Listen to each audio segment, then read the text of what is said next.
అందరికీ నమస్కారం అండి.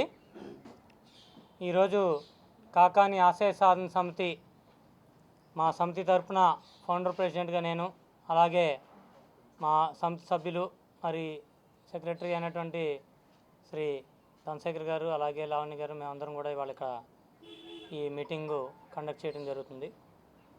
ముందుగా ఈరోజు ఈ ప్రెస్ మీట్ యొక్క ముఖ్య ఉద్దేశం ఏంటి అంటే, కాకాని వెంకటరత్నం గారు అనే ఆయన ఒక గొప్ప ఆశయాలు కలిగినటువంటి వ్యక్తి. అటువంటి ఆశయాలకి వారసులుగా చెప్పుకునే వాళ్ళు ఏ రకంగా ప్రవర్తించాలి అనేందుకు ఒక నియమావళిగా మా సమితి ఇప్పటిదాకా మా సమితిలోని సభ్యులు కానీ నేను కానీ వ్యవహరించామని అనుకుంటున్నాం. మరి నిన్న కాకాని వెంకటరత్నం గారి వర్ధంతి సందర్భంగా ఏదైతే బెన్సెట్లో ఆయన విగ్రహాన్ని మా సమితి ఖర్చుతో నిర్మించి ఆయనకి నివాళులు అర్పించడానికి కొత్తగా పార్టీ పెట్టినటువంటి జై భారత్ నేషనల్ పార్టీ అధ్యక్షుడైనటువంటి శ్రీ మన వివి లక్ష్మీనారాయణ గారిని మేము పిలిచాం. ఎందుకంటే మచ్చలేని వ్యక్తిగా అప్పుడే ఆ రోజే పుట్టిన పార్టీగా ఆయన మున్ముందు కూడా కాకాని గారి ఆశయాలను ఉనికిపుచ్చుకొని ఆయన చేసేటువంటి రాజకీయాలు కూడా అదే రకంగా సాగాలి అనేటువంటి కోరికతో మేము ఆయన్ని పిలవటం జరిగింది. మరి అటువంటి మీటింగ్కి నిన్న మీడియా సమక్షంలో మరి పబ్లిక్గా ఉన్నటువంటి ఆ ప్రాంతంలో మరి ఏ రకమైనటువంటి దురదృష్టకరమైనటువంటి దుశ్చర్య జరిగింది అనేది అందరూ కూడా చూశారు. ఇక్కడ ఒక వ్యక్తి మీదో లేదా ఒక సమూహం మీద ఒక గుంపుగా దాడి చేయటం అనేటువంటిది ఎప్పుడూ కూడా వెంకటరత్నం గారు సహించలేదు. ఆయన ఆశయాలుగా లేదా ఆయన వారసులుగా చెప్పేటువంటి ఎవరు కూడా దాన్ని ప్రోత్సహించలేదు. నిన్న అక్కడికి వచ్చినటువంటి కొంతమంది వ్యక్తులు కొన్ని ప్రశ్నలు సంధించడం జరిగింది.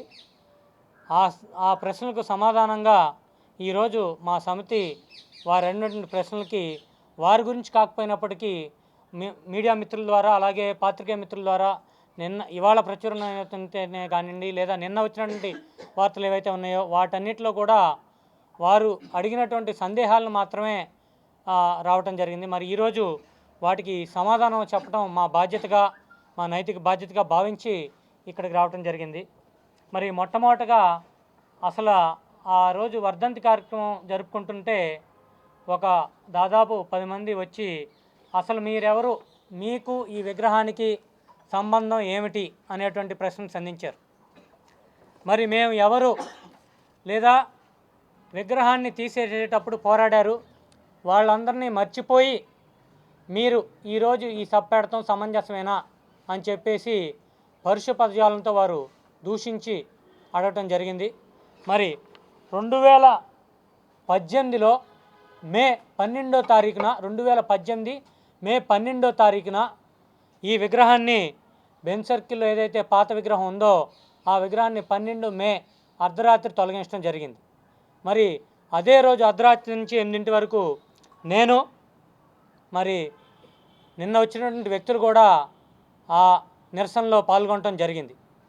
ఆ నిరసనలో భాగంగా అప్పటి ప్రభుత్వం వారు కొంతమందిని అక్కడి నుంచి లిఫ్ట్ చేయటం, వారి మీద కేసులు పెడటం కూడా జరిగింది. మరి ఆ నిరసనలో నేను కూడా భాగంగా పాల్గొన్నాను. మరి దాని తర్వాత మొట్టమొదట స్పందించిన వ్యక్తికి నేను, మరి కుటుంబ సభ్యుడిగా చెప్పుకుంటున్నటువంటి విజయ్ కుమార్ అనే వ్యక్తి ఎవరైతే ఉన్నారో అతను, మేమిద్దరం కలిపి వెళ్ళి అప్పటి కలెక్టర్ అయినటువంటి లక్ష్మీకాంతం గారికి మేము కలిపి మెమోరాండం ఇచ్చాం. ఆ మెమోరాండం మీద కుటుంబ సభ్యులైనటువంటి మేము ఆయన వారసులుగా, ఆయన మనవళ్ళుగా మేము అని చెప్పేసి సంతకం పెట్టి, ఇద్దరం కూడా సంతకం పెట్టి కలెక్టర్ గారికి ఇవ్వటం జరిగింది. కలెక్టర్ గారు దాన్ని ఎండార్స్ చేస్తూ ఈ విగ్రహాన్ని పునఃస్థాపించండి, టేక్ అప్రాప్రియేట్ యాక్షన్ అని చెప్పేసి అప్పటి జాయింట్ కలెక్టర్ 2 గారికి ఎండార్స్మెంట్ చేయడం కూడా జరిగింది. ఆ ఎండార్స్మెంట్ లెటర్ కూడా మీకు సర్క్యులేట్ చేస్తాను. మరి 2018 తర్వాత దాదాపు అక్కడి నుంచి ఇవాళ 5.5 సంవత్సరాల తర్వాత మీకు ఏం సంబంధం ఈ విగ్రహంతో అని అడిగారు. 24/11/2023 అంటే నవంబర్ 24వ తారీఖున కలెక్టర్ గారి బంగ్లా నుంచి మేము సమర్పించినటువంటి అర్జీతో మా సమితి కాకాని ఆశయ సాధన సమితి వారు పూర్తి బాధ్యత వహించి విగ్రహానికి జరిగినటువంటి ఏదైతే దెబ్బలు కానీ ఇంకా దానికి చేపట్టాల్సిన మరమ్మతులు అన్నీ కూడా పూర్తిగా మేము భరిస్తాము. ఈ విగ్రహ పూర్తి సేఫ్ కస్టడీ కానివ్వండి, ఇక మీదట దీని బాధ్యత మాది అని చెప్పి మేము హామీ ఇస్తే దాన్ని అంగీకరిస్తూ కలెక్టర్ గారి ఆఫీస్ నుంచి ఎండార్స్మెంట్తో ఈ పత్రం మాకు ఇవ్వటం జరిగింది. మరి ఆ రోజు కలెక్టర్ గారి బంగ్లాలో ఏదైతే ఆ విగ్రహాన్ని జతపరిచారో అది ఇప్పటి కలెక్టర్ గారు కానీ నేను ఏ అధికారుల మీద నేను నిందవేయదలుచుకోలేదు. కానీ మేము తిరిగి వెళ్ళి చూసేటప్పటికి ఆ విగ్రహం మీద చాలా డబ్బాలు పడేసి అసలు అది ఎక్కడుందో తెలియక ఇప్పుడున్నటువంటి అధికారులు రిటైర్ అయిపోయిన అధికారులకు ఫోన్ చేసి ఆ బొమ్మ ఉందా లేదా, కొంతమంది అయితే ఆ బొమ్మను ఆల్రెడీ కరిగించేసి వేరే వాటికి వాడారు అనేటువంటి రూమర్స్ కూడా పుట్టించారు. అటువంటి సందర్భంలో ఆ బొమ్మ ఎక్కడుందని తెలుసుకుంటానికి మేము దాదాపుగా 6 డజన్ మందిని వర్కర్స్ని తీసుకొచ్చి ఆ డెబ్రిస్ అంతా క్లియర్ చేశాక అట్టడుగున ఇటువంటి కండిషన్లో డ్యామేజ్డ్ కండిషన్లో మాకు దొరికింది. ఆ రోజు విగ్రహాన్ని 2018లో తొలగించేటప్పుడు పూర్తిగా పాక్షికంగా కాలు కానివ్వండి లేదా కంటి దగ్గర ముక్కు దగ్గర దెబ్బతిన్నటువంటి విగ్రహం పలు చోట్ల క్రాక్ ఇచ్చి పెయింట్ పోయి ముక్కు చెదిరిపోయి ఆ రోజు ఎలా ఉందో మా సంస్థ సభ్యులతో పాటు నిన్న వచ్చి దౌర్జన్యంగా చేసినటువంటి వ్యక్తులు కూడా ఆ రోజు వచ్చి దాన్ని చూడటం జరిగింది. మరి అప్పుడు ఆ విగ్రహాన్ని మేము కలెక్టర్ గారి దగ్గర నుంచి స్వాధీనం చేసుకుని మా పూచీకత్తుగా గవర్నమెంట్ వారికి ఎటువంటి ప్రజాధనం కూడా వ్యర్థం కాకూడదు. ఎప్పుడు కూడా వెంకటరత్న గారు ఒకటే మాట చెప్పారు, ఆయన పేరు మీద కానీ ఆయనతో కానీ ఎటువంటి ప్రజాధనం వేస్ట్ అయ్యేటువంటి పనులు స్టాట్యూ గురించి అయినా లేదా మరొకటి ఆయన పేరు మీద పథకాల గురించి కానీ ఆయన ఎప్పుడు ఆశపడలేదు. ఆయన ఆశయాలను ముందు తీసుకెళ్దామని ప్రజాధనం అంటే గవర్నమెంట్ వారి సొమ్ము కాకుండా కేవలం మా ఆశయ సాధన సమితి తరఫున మేము మా సమితి తరఫున మా కమిటీలో సిఎస్ఆర్ ఫండ్స్తో ఉన్నటువంటి వ్యక్తులు ఎవరైతే ఉన్నారో అది నేనే కావచ్చు లేదా ఇతరులు ఎవరైనా కావచ్చు, మేము మాత్రమే దానిలో పూర్తి బాధ్యత వహిస్తామని చెప్పేసి ఈ లెటర్ ఇచ్చి తీసుకుంటం జరిగింది.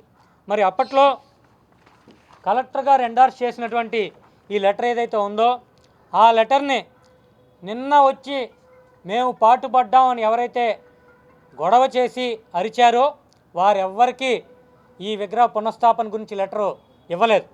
జాయింట్ కలెక్టర్ అప్పటి బాబురావు గారు ఆ లెటర్ని తీసుకెళ్ళి 2018లో అప్పటి చెన్నుపాటి విద్యా గారికి ఇచ్చారు. ఎందుకంటే ఆవిడ ఎంపీగా చేయటం, ఎంపీ ల్యాడ్స్ నుంచి ఈ విగ్రహానికి డెవలప్మెంట్కి కొంత ఫండ్స్ ఇవ్వటం కూడా జరిగింది. 1992-3 ప్రాంతంలో నేదురుమల్లి జనార్దన్ రెడ్డి గారు సీఎంగా ఉన్నప్పుడు ఆయన ఈ విగ్రహాన్ని శాంక్షన్ చేసి ఈ విగ్రహాన్ని పెట్టించడం జరిగింది. అది ఈ విగ్రహం యొక్క చరిత్ర. మరి ఇదే సంతకం పెట్టి మళ్ళీ రేపొద్దున ఆ సంతకం నాది కాదు నేను పెట్టలేదని చెప్పే వ్యక్తులు కూడా ఉన్నారు. కాబట్టి ఆయన స్వహస్తాలతో నాతో కలిపి కలెక్టర్ గారికి ఒక గవర్నమెంట్ డాక్యుమెంట్ సబ్మిట్ చేయటం జరిగింది. అంటే collector is a district magistrate. ఒక డిస్ట్రిక్ట్ మ్యాజిస్ట్రేట్ ముందు మేము కుటుంబ సభ్యులు అని చెప్పేసి సంతకం పెట్టి ఆ వ్యక్తి స్వహస్తాలతో ఇచ్చి మరి నిన్న వర్ధంతి సందర్భంగా ఎటువంటి మాటలు మాట్లాడారు, ఏమేం మాట్లాడారు, నాకు ఆయనకి ఎటువంటి సంబంధం లేదు అని ఎందుకు చెప్పారు, ఎవరు ప్రోద్బలంతో అటువంటివి చెప్పారు, ఎవరు ఆయనకి ఏమి తాయిలాలు ఇచ్చారు, ఎవరు ఆయన్ని ఏ విధంగా మధ్య పెడితే ఇచ్చారనేది మీ విజ్ఞతకే వదిలేస్తున్నాను. మరొక ముఖ్యమైన అంశం, శిలాఫలకాల మీద తప్పుడు అంశాలను ప్రచురించారని చెప్పేసి ఇందిరాగాంధీ గారు వచ్చారా అని చెప్పేసి స్వయాన ఒక విజయ్ కుమార్ అనే వ్యక్తి పేర్కొనడం జరిగింది. గూగుల్లో ఇవాళ మీ అందరూ మిత్రులందరి చేతుల్లో సెల్ ఫోన్స్ ఉన్నాయి. అందరూ కూడా కాకాని వెంకటరత్నం అని గూగుల్ చేస్తే వచ్చేటువంటి మొట్టమొదటి లింకు వికీపీడియా లింకు. ఆ లింకులోంచి తీసిన ప్రింటౌట్ ఇది. దాంట్లో క్లియర్గా his death rites was performed with state rituals attended by then prime minister. 1972లో ఆయన చనిపోయారనేది వాస్తవం. 1972లో ఇందిరాగాంధీ గారు మన భారతదేశ ప్రధానమంత్రి అంటాం వాస్తవం. మరి దీని ప్రకారం నేను కేవలం ఆన్లైన్ ఏదైతే డీటెయిల్స్ ఉన్నాయో అవి నేను అక్కడ ముద్రించాను. మరి ఇంకొక విషయం తెలిపారు, ఇది ఈ ప్రాంతంలో పెట్టాలని మీకు ఎవరు అధికారం ఇచ్చారు అని. CR number council resolution number 56/350 ఏదైతే 31 అక్టోబర్ 2023లో విజయవాడ మున్సిపల్ కార్పొరేషన్లో Kakani Ashaya Sadhana Samiti founded by Kakani Tarun Kumar son of Kakani Rammohan Rao నేను సంతకం నా స్వస్థాలతో ఇచ్చినటువంటి లెటర్తో ఈ తీర్మానం వైఎస్ఆర్సీపీ ఫ్లోర్ లీడర్ శ్రీ కోగంటి సత్యం గారు, అదే శ్రీ వెంకట సత్యనారాయణ గారు ఫ్లోర్ లీడర్ గారు వైసీపీకి విఎంసీలో ప్రవేశపెడతాం. అది అన్ని పార్టీల వారు కూడా యునానిమస్గా దాన్ని ఆమోదించడం జరిగింది.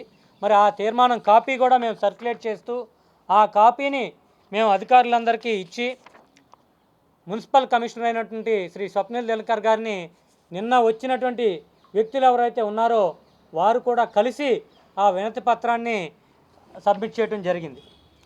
మరి ఆ సర్వేలో ఆ బొమ్మ ఎక్కడ పెట్టాలి, నిన్న ప్రెస్ మీట్లో కూడా కాకాని వెంకటరత్నం గారి బొమ్మ పెడతానికి సరైన ప్లేస్ కాదు, దీన్ని మరొక చోట పెట్టాలని ఒక ఆయన, ఇంకొక ఆయన హైకోర్టు వారు కాకాని గారి బొమ్మకు మాత్రమే ఒక జీవో ఇచ్చారు, రోడ్డు మీద పెట్టాలి అని చెప్పేసి అవగాహన లేమితో మాట్లాడటం జరిగింది. ఈ సర్వే ఏదైతే జరిగిందో 17 నవంబర్న ఇది మొట్టమొదటి సర్వే కాదు. ఇలాంటి సర్వేలు 3 జరిగినప్పటికీ లేటెస్ట్ సర్వే ఇది.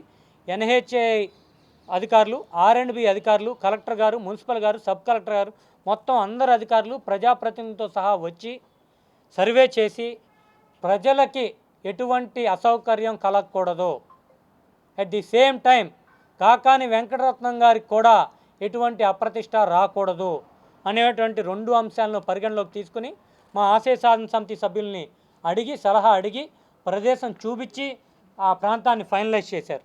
మరి మీరేం చేశారు, మీరేం పోరాడారు అన్నారు. జిల్లాల పునర్విభజన సమయంలో ఒక్క వ్యక్తులు నిన్న